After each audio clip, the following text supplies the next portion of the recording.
Good morning everyone, let's begin today class. आज के इस टॉपिक में हम राइट्स ऑफ अ पार्टनर्स करेंगे, यानी कि राइट्स ऑफ पार्टनर्स यानी कि उसके एक साझेदार के अधिकार क्या हो सकते हैं। तो सबसे पहला अधिकार है प्रत्येक साझेदार यानी कि हर एक साझेदार को निश्चित किए गए रेशो में लाभ हानि में भाग पाने का अधिकार हो सकता है। यस, जो प्रॉफिट एंड लॉस होता है वो हर एक पार्टनर्स को अधिकार है उसमें भाग लेने का, ठीक है। एंड दूसरा है, कहता है प्रत्येक साझेदार को व्यवसाय के ऑपरेटिंग में भाग लेने का भी अधिकार है। जो भी उसकी एक ऑर्गेनाइजेशन की जो भी बिजनेस की ऑपरेटिंग होगी उसमें हर एक साझेदार का भाग लेने का अधिकार है। जैसे प्रॉफिट में है ऐसे ही उसका ऑपरेटिंग में भी है।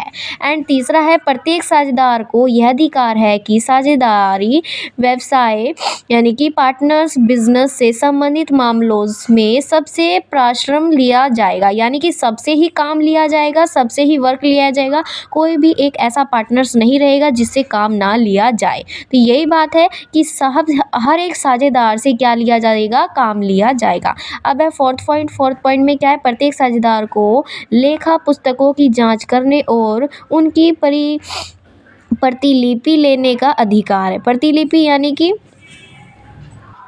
डिसीजन लेने का अधिकार है। प्रतिलिपि का मतलब होता है जैसे डिसीजन लेने का उन्हें अधिकार है, ठीक है। एंड 5 पॉइंट है, 5 पॉइंट क्या है, प्रत्येक साझेदार को यह अधिकार है कि वह किसी नए साझेदार यानी कि कोई न्यू पार्टनर्स के प्रवेश यानी कि एंट्री के टाइम पर रोक यानी कि स्टॉप लगा सकता है, ठीक है। एंड 6 पॉइंट है, प्रत्येक साझेदार साझेदारी की संपत्ति यानी कि एसेट का संयुक्त यानी कि जॉइंट स्वामी यानी कि सह स्वामी होता है, ठीक है।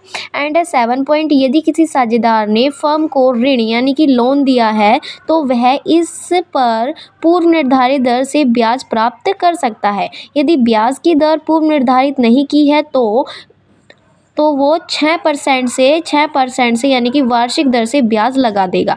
अगर उसने अपनी ब्याज दर पूर्व निर्धारित नहीं की है तो ब्याज कितना लगा देगा, वो 6% लगा देगा, ठीक है। यदि कोई साझेदार फर्म की तरफ से कोई खर्चा यानी कि कोई एक्सपेंसेस करता है अथवा पेमेंट करता है तो उसे फर्म से इसे वापसी पाने का भी अधिकार होता है। अगर कोई पार्टनर्स बिजनेस के लिए अपनी तरफ से खर्चा करता है, पेमेंट करता है तो उसे फर्म से वापसी पाने का भी अधिकार है उसी पेमेंट को, ठीक है।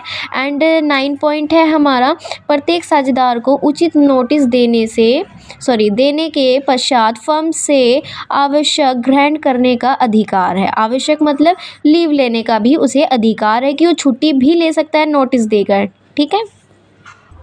हम ऐसे ही एक 10 पॉइंट और बना सकते हैं, जैसे कि हाँ मतलब हर एक प्रत्येक साझेदार को ये भी अधिकार होता है कि वह अपनी उस फर्म को छोड़ के जा भी सकता है, उस बिज़नेस को छोड़ के जा भी सकता है एक नोटिस देकर। तो ये तो वही पॉइंट है, सॉरी मैंने कुछ और ही बता दिया, बट ये उसका दोनों पॉइंट बन सकते हैं। एक लीव का भी बन सकता है कि नोटिस देकर एप्लीकेशन देकर छुट्टी भी ले सकता है। एंड ये सबको अधिकार होता है, ये भी अधिकार होता है कि वह एक रिटायरमेंट भी ले सकता है कि परमानेंटली के लिए वो नोटिस देकर अपने घर चला जाए, मतलब अगर उसे काम ना करना हो तो, ठीक है। अब है राइट्स ऑफ पार्टनर्स के बाद है पार्टनर्स डीड। सो बच्चों ये देखो, ये है बहुत ही इंपॉर्टेंट, वेरी वेरी इंपॉर्टेंट है। ये आ जाता है पेपरों में 12th में, ठीक है। एंड ये मिनिमम कम से कम आ जाता है 8 मार्क्स का तो आ ही जाता है मिनिमम। 8 मार्क्स का ना लो तो आप 10 मार्क्स का ले लो, पक्का आता है, 100% आता है, 100% आता है। बट ये है कि जैसे ABCD सेट होते हैं पेपरों में तो उसमें किसी में ही आता है, तो आता ज़रूर है, पक्का आता है, तो आप इन्हें ज़रूर करके जाना है इसको तो, ठीक है। क्योंकि पार्टनरशिप डीड किसे कहते हैं, वेरी वेरी इंपॉर्टेंट है, यानी कि ये सेकंड जो चैप्टर है वेरी वेरी इंपॉर्टेंट चैप्टर है, ठीक है। आपके लिए स्पेशली मैंने वीडियो बनाई है। तो पार्टनरशिप डीड किसे कहते हैं अब ये समझते हैं, ठीक है। एंड इन्होंने कहा पार्टनरशिप डीड यानी कि क्योंकि साझेदारी स्थापित करने के लिए यानी कि जो हमारी एक पार्टनरशिप होती है उसकी स्थापना करने के लिए किसी एग्रीमेंट का होना बहुत ही आवश्यक है। ये तो बात है कि जो हमारी पार्टनरशिप डीड है यानी कि पार्टनरशिप करने के लिए एग्रीमेंट का बहुत ही होना आवश्यक होता है, ठीक है। आप समझते तो होंगे एग्रीमेंट किसे कहते हैं, जो हमारे डॉक्यूमेंट्स होते हैं उस पर कुछ लिखा पढ़ी करी जाती है रिटर्न में, या हम बोल के भी कर सकते हैं, बट जो हमारे रिटर्न में होती है वो बहुत बेस्ट होती है, ठीक है। एंड इन्होंने कहा कुछ ऐसे नियम और शर्तें तय होनी चाहिए जिन पर सभी साझेदार क्या होने चाहिए, सहमत होने चाहिए।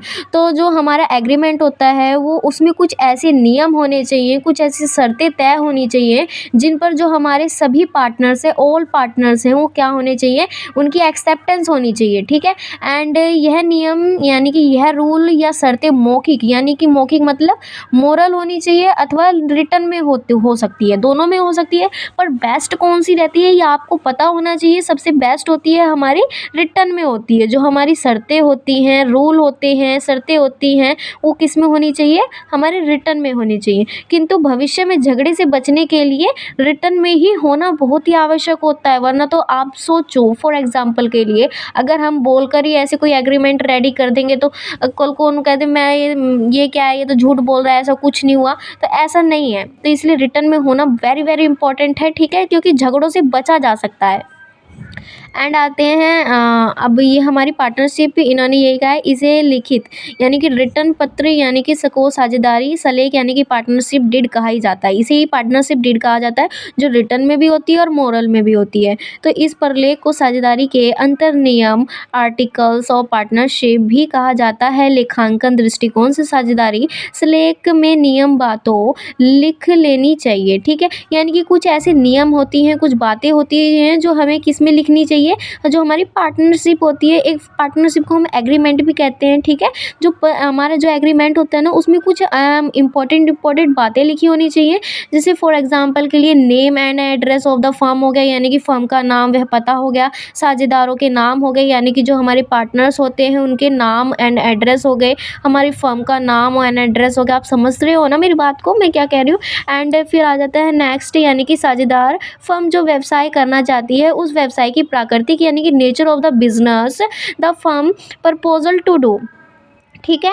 एंड इन्होंने कहा अब है हमारा फोर्थ पॉइंट, यानी कि कैपिटल्स ऑफ द पार्टनरशिप, यानी कि जो हमारे पार्टनर्स होते हैं ना उनकी खुद की कैपिटल्स होती है जब भी वो बिजनेस में लगाई जाती है, ठीक है। एंड कौन सी, इन्होंने कहा प्रत्येक साझेदार फर्म में कितनी पूंजी लगाएंगे तथा पूंजी खाते चल यानी कि फ्लक्टिंग होंगे या अचल होंगे यानी कि फिक्स्ड होंगे या अनफिक्स्ड होंगे, ठीक है। एंड अब आ जाते हैं हम 5 पॉइंट पे। ये हमारा 5 पॉइंट है। 5 पॉइंट क्या कह रहा है, पूंजी पर ब्याज यानी कि इंटरेस्ट ऑन कैपिटल, यानी कि पूंजी पर ब्याज दिया जाएगा अथवा नहीं। तो ये डिसाइड करते हैं हम, यानी कि जो हमारी कैपिटल है उस पर ब्याज दिया जाएगा अथवा नहीं, और यदि दिया जाएगा तो किस दर से दिया जाएगा। जो हमारे इंटरेस्ट ऑन कैपिटल है यानी कि जो हमारी कैपिटल है उस पर ब्याज दिया जाएगा अथवा नहीं, यदि दिया जाता है तो किस दर से दिया जाएगा, ठीक है। एंड इन्होंने कहा ड्राइंग्स, ये हमारे एग्रीमेंट में लिखा जाता है, आई मीन पार्टनरशिप डीड में लिखा जाता है, ठीक है। अब आ जाते हैं ड्राइंग्स क्या कह रही है, साझेदार यानी कि पार्टनर्स फर्म से कितना रुपया निजी खर्चे के लिए निकाल सकते हैं। ड्राइंग्स, अब देखो बच्चों, जो हमारे ओनर्स होते हैं ना, अगर वो निजी प्रयोग के लिए निकाल लेते हैं ना ड्राइंग्स, आई मीन जो खर्चे निजी प्रयोग के लिए निकाल लेते हैं ओनर्स, उन्हीं को ही तो हम पार्टनरशिप कहते हैं। पार्टनरशिप हो रही है, सब में हो रही है, सब ने इक्वल अपनी तरफ से पैसा दिया होगा, है ना। किस में दिया होगा, कैपिटल दी होगी इन्होंने सब में, बिजनेस में। तो ये भी अगर इनमें से अगर ये पैसा निकाल लेते हैं बिजनेस में, तो मतलब इसको हम क्या कहते हैं, ड्राइंग्स कहते हैं, ठीक है। साझेदार फर्म से कितना रुपया निजी खर्चे के लिए निकाल सकते हैं, दैट इज क्लियर। अब आ जाते हैं हम 7 पॉइंट पे। इन्होंने कहा इंटरेस्ट ऑन ड्राइंग यानी कि आहरण पर ब्याज, ठीक है। यानी कि इंटरेस्ट ऑन ड्राइंग यानी कि वसूल किया जाएगा या नहीं। यदि अगर इंटरेस्ट वसूल किया जाता है ड्राइंग पर तो किस दर से वसूल किया जाएगा, यही अपोजिट इंटरेस्ट ऑन कैपिटल वाली बात यहाँ पर इंटरेस्ट ऑन ड्राइंग पर कही है इन्होंने, ठीक है। एंड इन्होंने कहा प्रॉफिट शेयरिंग रेशो, इन्होंने कहा वह रेशो जिसमें साझेदार यानी कि पार्टनर्स प्रॉफिट एंड लॉस का डिस्ट्रीब्यूशन करेंगे, ठीक है।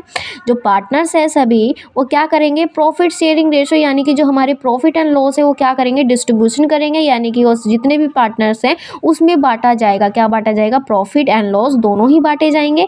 एंड अब आ जाती है हमारी 9 पॉइंट में क्या है, इन्होंने कहा सैलरी यानी कि किसी साझेदार को वेतन दिया जाएगा या नहीं, और यदि दिया जाएगा तो किस दर से दिया जाएगा। क्या दिया जाएगा, सैलरी, ठीक है।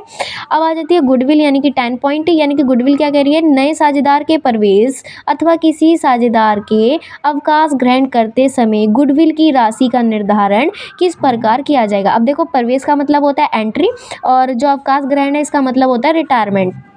तो इन्होंने यही कहा है जो हमारा न्यू पार्टनर्स होते हैं उनकी एंट्री पर अथवा किसी साझेदार के जो हमारा रिटायरमेंट होती है उन साझेदारों की करते समय गुडविल की राशि का निर्धारण किस प्रकार किया जाएगा।